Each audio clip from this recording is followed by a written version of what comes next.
सबसे पहले बात कर लेते हैं मोहम्मद अशफाक हमारे साथ लाहौर से मौजूद हैं। अशफाक, बताइएगा कि कहां से नताइज अब तक मौसूल हो गए हैं और दिन भर क्या सिचुएशन देखने को मिली?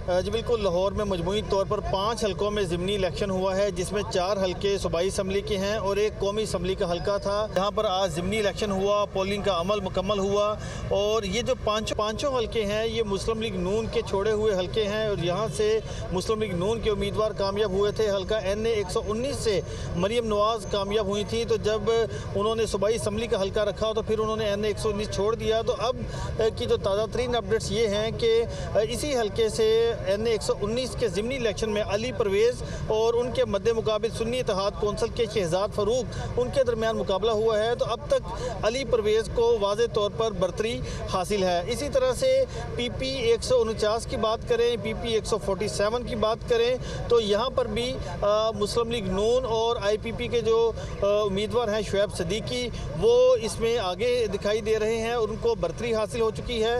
इसी तरह से PP 164 के भी नताइज सामने आ रहे हैं। तो मजमूई तौर पर अगर हम आज के सारे दिन का एनालिसिस करें तो मजमूई तौर पर आज का दिन पोलिंग के लिए पुरअमन तरीन दिन रहा।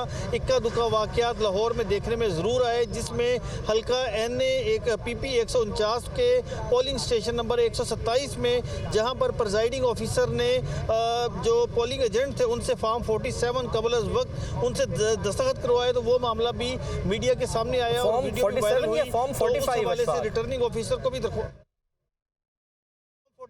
फॉर्म 45 पर दस्तखत करवाए गए, तो उस पर भी फिर दरख्वास्त रिटर्निंग अफसर को दे दी गई। लेकिन जैसे ही पोलिंग का वक्त ख़त्म हुआ, प्रिजाइडिंग अफसरान की बड़ी तादाद नताइज लेकर फॉर्म 45 के तहत जो नताइज उन्होंने बनाए थे वो लेकर रिटर्निंग ऑफिसर के पास पहुंची। तो यहाँ पर सुन्नी इत्तेहाद कौंसिल के उम्मीदवार यहाँ पर पहुँचे, लेकिन उनको अंदर जाने नहीं दिया गया और ना ही RO तक उनको रसाई दी गई है, क्योंकि उनकी मुतअद्दिद शिकायत थी और इस हवाले से वो तहरीरी शिकायत लेकर इस गेट के बाहर खड़े रहे हैं, लेकिन उनको अंदर जाने की इजाज़त नहीं दी गई। यहाँ पर हमने देखा है कि जो सुन्नी इत्तेहाद कौंसिल के उम्मीदवार हैं हाफिज़ ज़ीशान रशीद, वो यहाँ पर आए, हाफिज़ मोहम्मद मदनी यहाँ पर आए, बल्कि मोहम्मद मदनी की वालदा भी यहाँ पर मौजूद रहीं कि वो फॉर्म 45 के तहत जो नताइज जमा करवाए गए वो हासिल कर सकें, लेकिन उनको भी अंदर जाने की इजाज़त नहीं दी गई।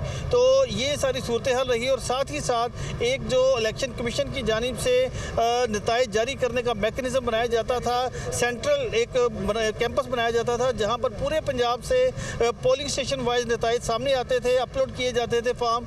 तो वो सिलसिला अब इस मरतबा नहीं किया गया, वो मैकेनिज़्म नहीं अपनाया गया। मीडिया को मुकम्मल तौर पर ज़िमनी इलेक्शन के प्रोसेस से बिल्कुल दूर रखा गया है।